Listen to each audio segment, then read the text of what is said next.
do you think college admissions in 2025 will be different from 2024? And what are some of the micro trends that you're seeing? Yeah, I think this is an interesting question. It's always an interesting question. To me, the quick and dirty, and I'm looking at my notes, sorry, because I was sitting here thinking about these in advance. I think I know we're already seeing a return to testing, to mandatory testing instead of optional testing. So that's something that um, it's a two-sided sword, really. It's like a double-edged sword, right? But I do think that's something we're seeing. I think we're going to see, and I'm already seeing this year, a lot more kind of earlier notification.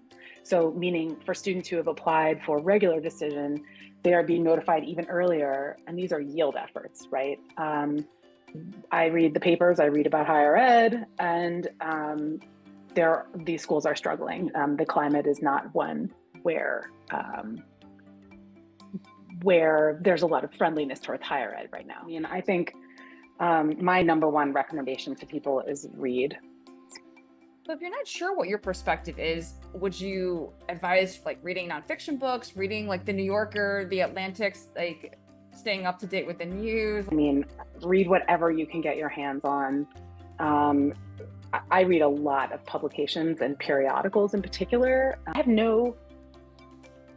think a mix of fiction and nonfiction is really important. I think seeking out perspectives and publications that do not align with your natural inclinations is also really an amazing way to put yourself in the world, right? Again, we're all living in our own little bubbles. Our algorithms are personalized to us. It feeds us what we want or what it thinks we want. So you have to, I'm not saying trick the algorithm, I'm saying exit and choose things, right? Don't just wait for the news alerts to come up to you about things that are interesting to you that it thinks are interesting to you, right?